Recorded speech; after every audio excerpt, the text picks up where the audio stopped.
Welcome to Inside Automotive with Jim Fitzpatrick. Chinese automakers continue to gain ground. Joining us now is with his latest updates is Michael Dunne, CEO of Dunne Insights and host of the wildly popular Driving with Dunne podcast. Michael is also a leading voice when it comes to Chinese commerce and global auto trends, and somebody that the industry turns to for great advice and updates on all things China. So, Michael, thank you so much for joining us once again on CBT News. Jim, thank you for having me back. Been looking forward to this conversation. Sure. So give us an update. Where are the Chinese automakers seeing the biggest gains these days? It seems like everywhere in the world except the United States and Canada. I was just making a list here, Jim. In the past week, I've gotten notes from dealers and distributors from every time zone. So, for example, and the market shares that the Chinese are taking. So in Australia, 20%. Chinese brands up from nothing 5 years ago. Wow. Israel, 30% up from nothing. UK, 10%. Europe as a whole, already 5%.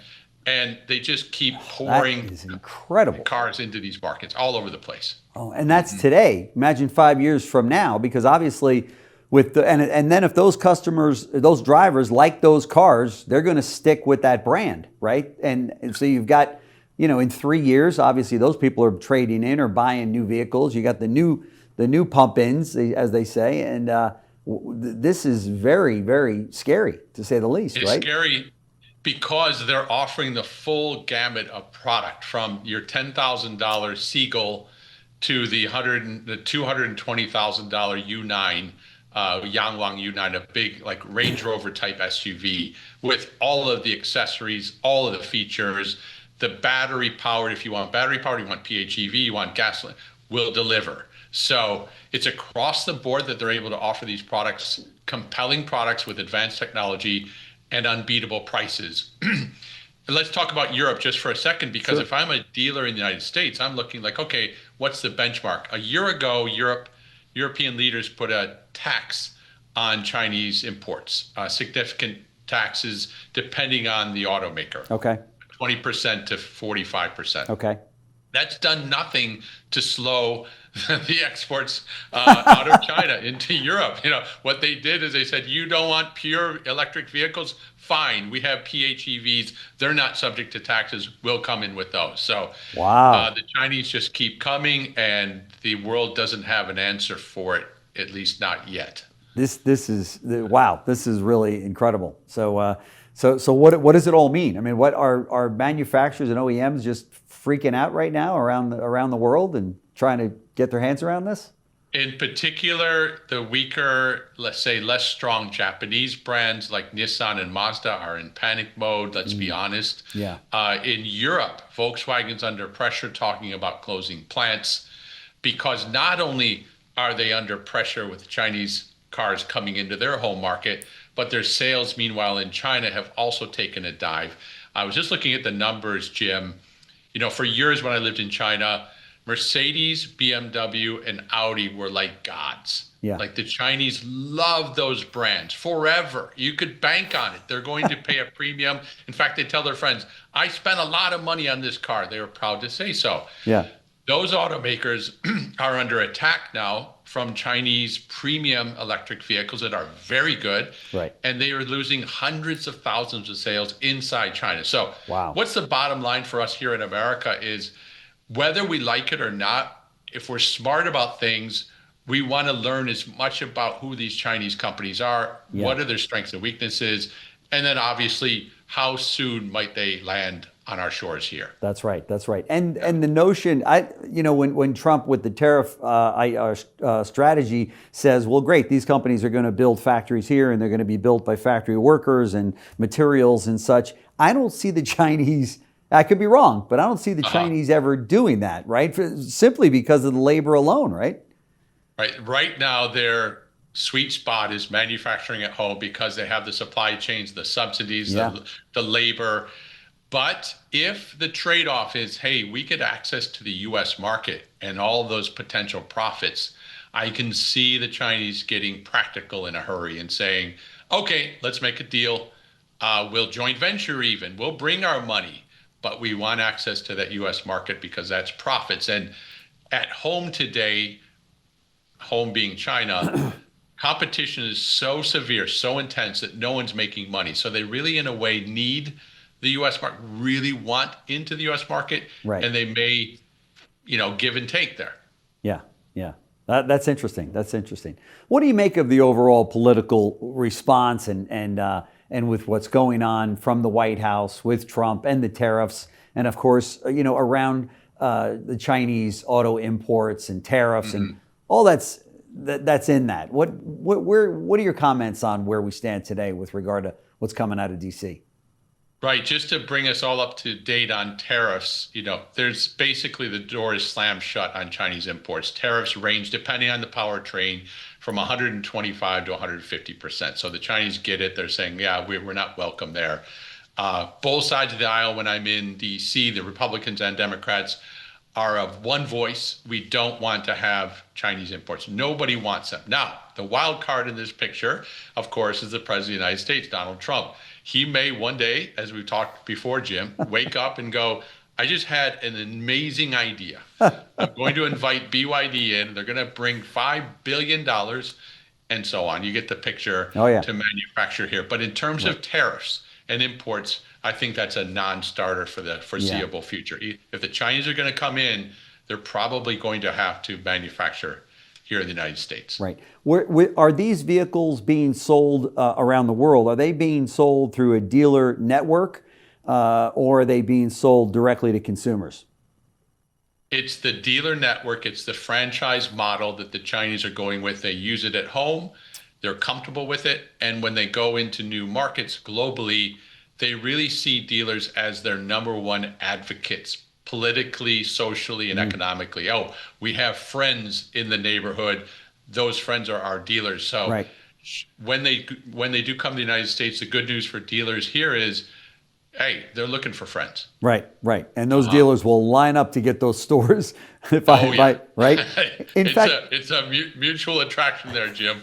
Mutual attraction. I just had the vice president of Group One on yesterday, and they acquired a Mercedes-Benz store here in Atlanta, a phenomenal store, and they have got a number of stores in the UK.